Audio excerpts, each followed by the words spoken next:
पाते हा पाठ आपण येथे अभ्यासणार आहोत. हा पाठ रूपक कथा आहे. आता रूपक कथा म्हणजे काय? रूपक कथा ही वि. स. खांडेकरांना म्हणजे मराठी भाषेला दिलेली एक सुंदर देणगी आहे. 2-4 वर्षापूर्वी कस्तुरी मृग हा पाठ जुन्या अभ्यासक्रमाला होता. तर कस्तुरी मृग हा पाठ अतिशय सुंदर होता. तसाच हा गवताचे पाते हा पाठ आज आपण अभ्यासणार आहोत. आता गवताचे पाते म्हणजे काय? तर गवताचे पाते म्हणजे आता रूपक अलंकार तर तुम्हाला तर माहितीच आहे. रूपक अलंकार म्हणजे काय? उपमेय आणि उपमान. जेव्हा उपमेय आणि उपमानात एकरूपता दाखवली जाते. विद्यार्थी मित्रांनो लक्षात घ्या, रूपक कथा म्हणजे काय हे तुम्हाला आधी समजून सांगते. उपमेय आणि उपमानात जेव्हा एकरूपता दाखवली जाते तेव्हा रूपक अलंकार होतो. लक्षात घ्या, उपमेय आणि उपमानात जेव्हा एकरूपता दाखवली जाते तेव्हा रूपक अलंकार होतो. म्हणजे काय? शाळा म्हणजे दुसरी माताच. मी तुम्हाला अलंकार शिकवले होते. शाळा म्हणजे दुसरी माताच. शाळेला दुसरी माताच म्हणली जाते. म्हणजे दोन्हीमध्ये साम्यता जेव्हा दाखवली जाते तेव्हा रूपक अलंकार होतो. म्हणजे ह्याचे आणि ह्याच्या कथेचं रूपक कथेचं काय साम्य आहे बरं? तुम्हाला कथा सांगितल्यावर लक्षात येईल. बघा विद्यार्थी मित्रांनो, म्हणजे काय आता तुम्हाला सांगितल्यावर समजेल की या रूपक कथेतून माणसाच्या स्वभावाचं अतिशय सुंदररित्या तुम्हाला वर्णन लक्षात येईल की माणसाचा स्वभाव कसा असतो. बघा माणूस लहानपणी आपल्याला मोठं व्हावं वाटतं आणि मोठेपणी झाल्यानंतर माणसाचा स्वभाव कसा होतो बघा. आपण आता इथे गवताचं पात एक सुंदर उदाहरण इथे दिलेलं आहे रूपक कथेतून. इथं रूपक कथा इथं त्यांनी रूपक कथेचा पहिले रूपक इथं छोट्याशा गवताच्या पात्याचं इथं उदाहरण दिलेलं आहे आणि नंतर इथे भावार्थ त्यांनी दिलेला आहे. आता रूपक कथा म्हणजे काय? आता इथे त्यांनी रूपक कथा, जातक कथा, ऐतिहासिक कथा इथे प्रत्येक कथेचं वर्णन त्यांनी दिलेलं आहे. आता आपण रूपक कथा म्हणजे काय इथे आपल्याला शिकायची. आता सुरुवातीला आपण लेखक परिचय बघूया आणि मग नंतर तुम्हाला कळेलच रूपक कथा म्हणजे काय. आधी तुम्हाला प्रस्तावना सांगणार नाहीये. तुम्हाला आधी गोष्ट सांगेल आणि मग नंतरच त्याचा अर्थ सांगेल. तर बघूया आपण. चला, वि. स. खांडेकर, गवताचे पाते, धडा 7वा, रूपक कथा. 1898 ते 1976. कादंबरीकार, कथाकार, लघुनिबंधकार, समीक्षक, पटकथाकार, लेखक. 1974 साली ज्ञानपीठ पुरस्काराने खांडेकरांच्या वाङ्मय सेवेचा यथोचित गौरव करण्यात आला.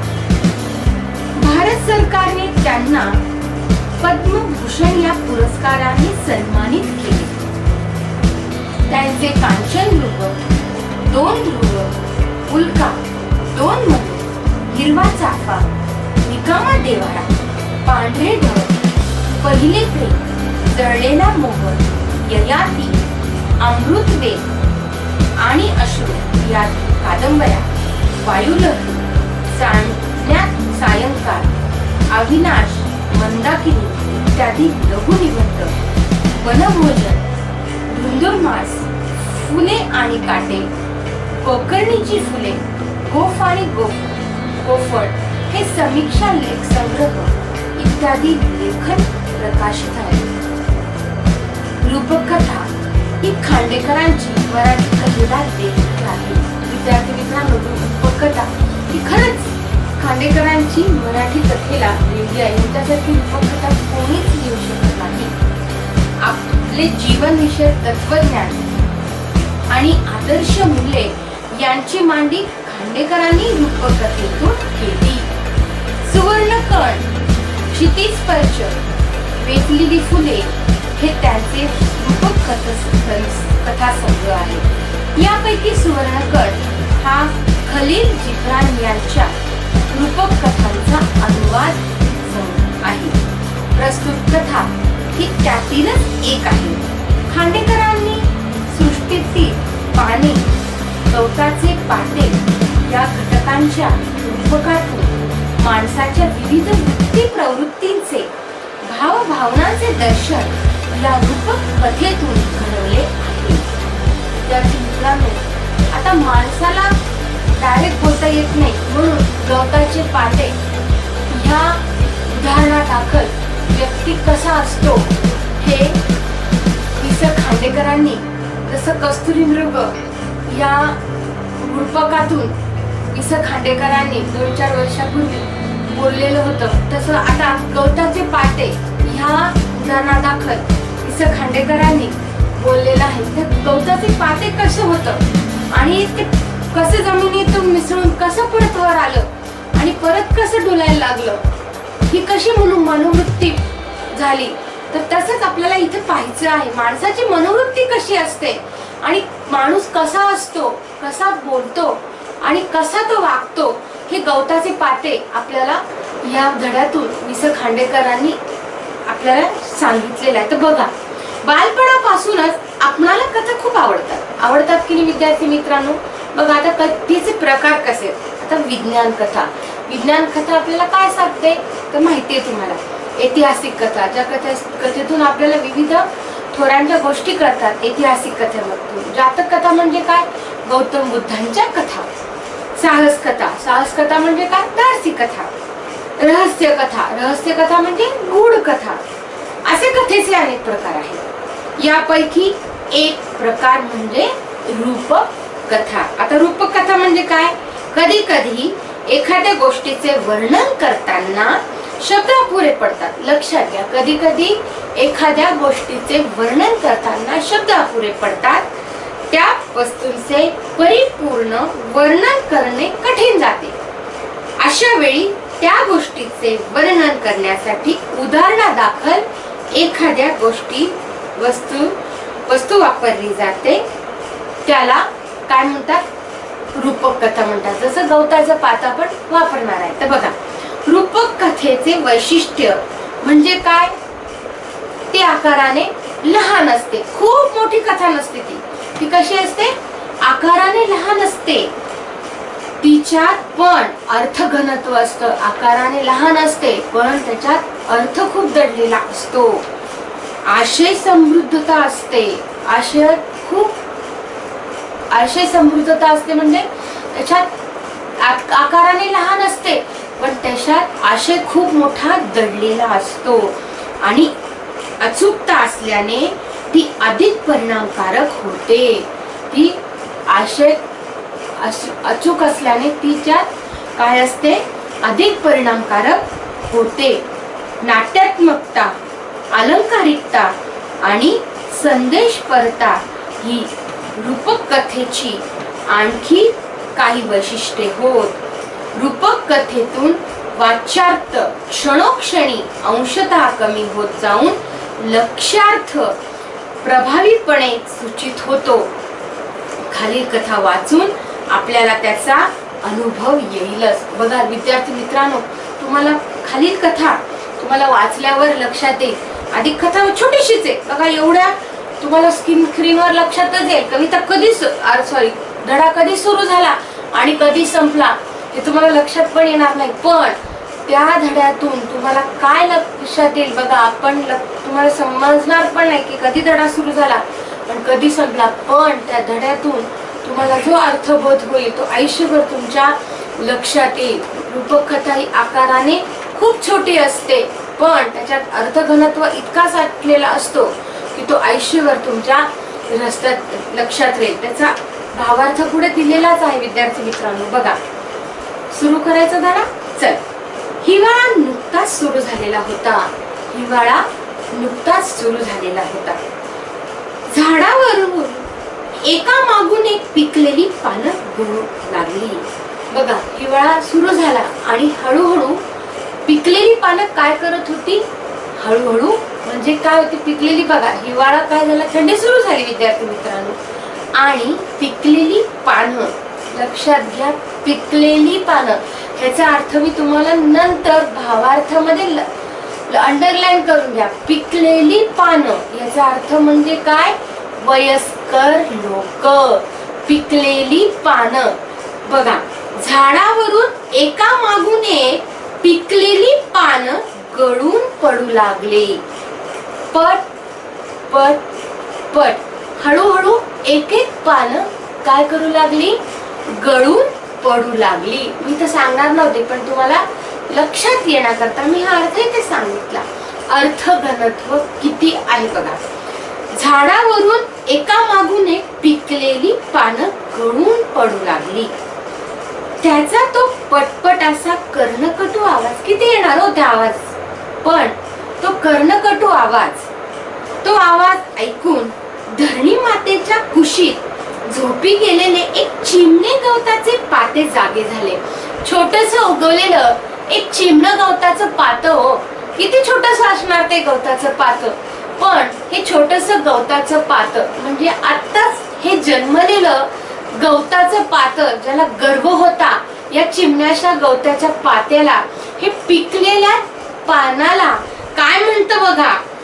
गिरक्यात खात खात जमिनीवर येणाऱ्या एका पानाला ते म्हणाले, एक वरून पिकल्या पानाला ते म्हणाले, पडता पडता किती कटकट करतोयस तू. वरून पडणाऱ्या या पानाला हे काय म्हणतं, छोटस गवताचा पात. आता उगवणाऱ्या ह्या छोट्याशा ह्या गवताला, उगवणारा हा गवत, आताच उगवणारा या गवताला हा गवत काय म्हणतो बघा. तुझ्या या दंग्यानं माझ्या साऱ्या गोड स्वप्नाचा चुराडा झाला की. तो म्हणतो, माझ्या या छोट्याशा, मी आताच उगवलेला बघ, तू किथून वरून पडलास. मी छान मस्त झोपलो होतो आणि मी छान स्वप्न बघत होतो आणि माझ्या या स्वप्नाचा चुराडा झाला. तुला हळू पडता येत नव्हतं. मी बसलो होतो, झोपलो होतो, माझ्या स्वप्नाचा चुराडा झाला. पण हा काही कमी नव्हता. पिकलेला पान. हा काय म्हणतो, पानाला राग आला. तो पण काय म्हणतो बघा, पानाला राग आला. ते चिडून म्हणले, अरे जा चिडखोड बिब्बा कुठला. तो पण काय म्हणतो बघा, चिडखोड बिब्बा कुठला. मातीत जन्मून मातीतच लोळणाऱ्या तुझ्यासारख्या क्षुद्र गवताच्या पात्याला आमच्या या उच्च वातावरणाची कल्पना कसली येणार. तू जमिनीवर असेल अजून, आम्ही बघ किती वर झाडावर उगवलोय आणि तू अजून जमिनीवरच आहे. आम्ही बघ झाडावर उगवलोय, झाडावर न खाली पडतोय, तू अजून जमिनीवरच आहे. अजून तुला वर यायला किती वेळ लागणार आहे. तुला अजून आम्ही खालीवर पडतोय, तर तुला अजून काय कल्पना येणार आहे. हा दंगा नाही बेटा, हे गाणं चाललंय. जन्मात कधी आ न करणाऱ्या तुझ्यासारख्या अरसिकाला हे समजायचं नाही. हे बोलता बोलता ते पान पृथ्वीवर पडले आणि धरणी मातेच्या कुशीत गेले. बघा, ते पान वरून आले, खाली जन्मलं. लक्षात द्या, खाली जन्मलं, खालून वर आलं, वरून गेलं, वरून परत जमिनीवर आलं. खालीच जन्म झाला, खालून वर उगवलं, वर गेलं, वरून परतच जमिनीवर आलं. लक्षात घ्या, मी वाक्य काय वापरलं. खाली जन्म झाला, खालून वर गेलं, वरून परत जमिनीवर आलं. ते पुन्हा जागे झाले. ते वसंताच्या संजीवक स्पर्शाने परत गवताचं पातळ निर्माण झालं. परत जन्मात रूपांतर कशात झालं, गवताच्या पात्यामध्येच त्याचं रूपांतर झालं. त्या स्पर्शात विलक्षण जादू होती.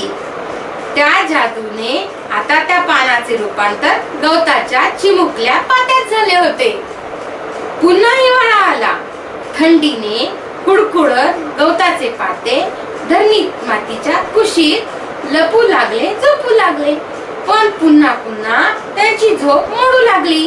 जिकडे तिकडे झाडांवर पाने सळसळत होती. पटपट असा आवाज करीत पृथ्वीवर पडत होती. ते गवताचे पाते कपाळाला आठी घालून स्वतःशीच पुटपुटले. काय ही हिवाळ्यातली पानं, जीव खाऊन टाकला यांनी अगदी. केवढा हा कर्णकटू. तेच गवताचं पाता जे खालून पडलं होतं, वरून खाली पडलेलं होतं, तेच परत गडबड करू लागलं. काय ही हिवाळ्यातली पानं, जीव खाऊन टाकली यांनी अगदी. केवढा हा कर्णकटू आवाज. छी छी छी, माझी साऱ्या गोड स्वप्नांचा चेंदामेंदा केला यांनी. विद्यार्थी मित्रांनो लक्षात घ्या, ते तर गवताचं पातं गेलं, वरून खाली पडणारा त्यांचं ते जमिनीत गेलं, जमिनीत त्यांची पूर्ण मिसळून गेलं, परत मिसळून गेल्यानंतर परत मिसळून गेल्यानंतर त्याचं गवताच्या पात्यात रूपांतर झालं. गवताच्या पात्यात रूपांतर झाल्यानंतर त्यांनी काय केलं, परत काय झालं, त्याचं रूपांतर झाल्यानंतर परत ते बडबड करायला लागलं. विद्यार्थी मित्रांनो, आता ह्याचा आपण भावार्थ बघू काय आहे बघा. आता रूपक कथेचा भावार्थ बघा. अगदी साध्या सुध्या अशा नैसर्गिक गोष्टीतून मानवी स्वभावाचे विविध पैलू दिग्दर्शित करण्याचे लेखकांचे सामर्थ्य या कथेतून सुंदर रीतीने प्रगट झाले.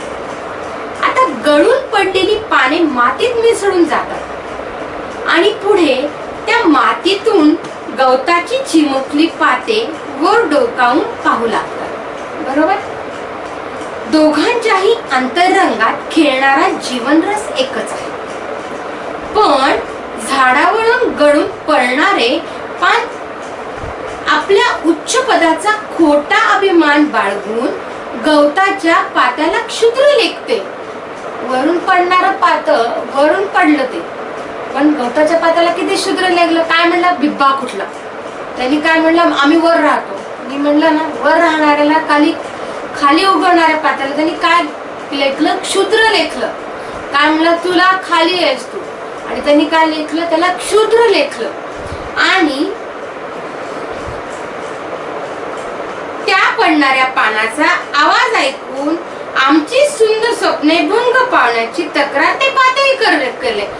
खालच्यानेही काय केलं, आम्ही छोटे आहोत म्हणून वरच्याला क्षुद्र लेखलं, आणि वरच्याने काय केलं, खालच्याला क्षुद्र लेखलं. लक्षात करा, दोघांनीही एकमेकांना काय केलं, क्षुद्र लेखलं. लक्षात घ्या, खालच्याने वरच्याला क्षुद्र लेखलं, वरच्यानेही खालच्याला क्षुद्र लेखलं. लक्षात घ्या, दोन्ही पिढीने एकमेकांना काय केलं, क्षुद्र लेखलं.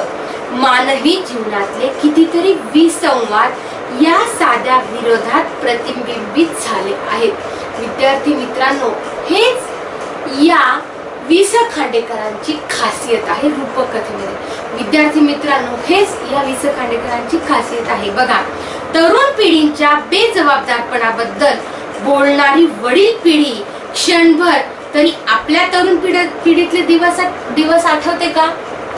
बघा, तरुण पिढीच्या बेजबाबदारपणाबद्दल बोलणारी वडील पिढी क्षणभर तरी आपले तरुणपणाबद्दलचे दिवस आठवते का. आठवण करून घेऊन मग तरुणांबद्दल तोंड सूप घेणारी तयारी दर्शवते का. वरून पडणारे खाली सांगतात, खालून बोलणारे वर सांगतात. आमचे दिवस सांगतात म्हणजे हे बघा, एकमेकांबद्दल क्षुद्र लेखणारे हे एकमेकांना बोलणारे योग्य आहेत का. आणि वडील पिढीच्या सांगण्याकडे कपाळाला आठी घालून पाहणारी तरुण पिढी तरी प्रौढ झाल्यावर काय करते. बघा, वडीलधारी मंडळी तरुण पिढींना सांगते, पण तरुण पिढी वडीलधारी लोकांना योग्य सांगते का. तीही जुनाच कित्ता गिरवते ना. बाह्य रूप कितीही बदलले तरी त्याच मनोवृत्तीची पुनरावृत्ती होत असलेली दिसते आणि पिढीतील अंतर कायम राहते. दुसऱ्यांच्या जागी स्वतःला कल्पून त्यांचे सुख दुःख जाणण्याची किंवा त्यांच्याशी सहानुभूतीने समरस होण्याची प्रवृत्तीच मनुष्यात नाही. अरे, प्रत्येकाला प्रत्येकाच्या जागी ठेवून बघा. विद्यार्थी मित्रांनो, हे वाक्य लक्षात घ्या. दुसऱ्यांच्या जागी स्वतःला कल्पून त्यांचे सुखदुःख जाणण्याची किंवा त्यांच्याशी सहानुभूतीने समरस होण्याची प्रवृत्तीच मनुष्यात राहिलेली नाही. मालक आणि मजूर या दोघांच्या स्थानांची अदलाबदल केली तर त्यांच्या स्वभावात काही बदल होईल का. आता इथे त्यांनी सांगितले मालक आणि मजूर. इथे दुसरा किस्सा इथे त्यांनी सांगितलाय, मालक आणि मजूर. तुम्ही मालक असाल तर तुम्ही मजुरांच्या जागी येऊन बघा. मजुरांच्या जागी येऊन बघा, मजुरांनी मालकांच्या जागी येऊन बघा. म्हणजे 2 पिढीमधलं अंतर आणि 2 पिढीमधलं अंतर आणि पैसे आणि एक गरीब आणि श्रीमंतामधील अंतर आणि 2 पिढीमधील अंतर इथं या गोष्टीमधून सांगितलेलं आहे. पिढीमधील अंतर आणि श्रीमंत आणि गरीब अंतर ह्या गोष्टीमधून इथे सांगितलं आहे. आणि गवताचं पात, खाली पडलेला माणूस, उगवलेला गवत आणि झाडावरील पान त्याला क्षुद्र लेखतं, पण योग्य होतं का? त्यांनी पण योग्य नव्हतं. आणि खाली उगवलेल्याने त्यांनी पण क्षुद्र लेखलेलं योग्य नव्हतं. म्हणजे काय? वि. स. खांडेकरांनी छोट्याशा गोष्टीमधून अगदी योग्यरीत्या समर्पकरित्या त्यांनी अतिशय योग्यरीत्या ह्या पिढीला आपल्या मनोवृत्तीची बरोबर जाणीव करून दिलेली आहे. तर विद्यार्थी मित्रांनो, कोणीही कोणाला कमी लेखायचं नाही. तुम्हाला ती हिची इसापनीतीची ती गोष्ट, बोक्यांची गोष्ट माहिती असेल विद्यार्थी मित्रांनो. ते 2 बोके असतात, ते भांडणं करत असतात लोण्यासाठी. आणि ते लोण्याच्या भांडणाबाई काय करत असतात, ते शेवटी माकड त्याचा फायदा घेतो आणि ते माकडच सगळी लोणी खाऊन घेतं. असं न हो, दोघांचे भांडण आणि तिसऱ्याचा लाभ असं न होता विद्यार्थी मित्रांनो, आपण सगळ्यांची भावना समजून घ्यायची. म्हणून आपल्याला ही रूपकथा ही अतिशय वि. स. खांडेकरांनी इथं व्यवस्थित आपल्याला समजून सांगितलेली आहे. म्हणून विद्यार्थी मित्रांनो, अतिशय सुंदररित्या ही कथा वि. स. खांडेकरांनी आपल्याला प्रत्येकाच्या जागी येऊन समजून घ्यायचंय. विद्यार्थी मित्रांनो, 2 पिढी जरी असली तरी प्रत्येकाने समजून घ्यायचंय. आई वडिलांचं तुम्ही समजून घ्यायचंय, आई वडिलांनी विद्यार्थ्यांचं समजून घ्यायचं आहे. विद्यार्थी मित्रांनो, ही कथा तुम्हाला निश्चितच समजलेली असेल. नाही समजली असेल तर परत ही कथा तुम्ही ऐकायची आहे. गवताच्या पात्यासारखं वागायचं नाहीये आणि त्या गळलेल्या पानासारखंही वागायचं नाहीये. त्यामुळे अतिशय छान ही गवताची पाती कविता तुम्हाला समजली असेल तर तुम्हाला तुमचा अभ्यास हाच राहील. खालील दिलेल्या रूपकथेचा भावार्थ तुमच्या शब्दात तुम्हाला लिहायचं आहे आणि या चॅनलला सबस्क्राईब करायचं आहे. तर विद्यार्थी मित्रांनो, भेटूया पुढच्या सेशन मध्ये. तोपर्यंत टेक केअर, बाय.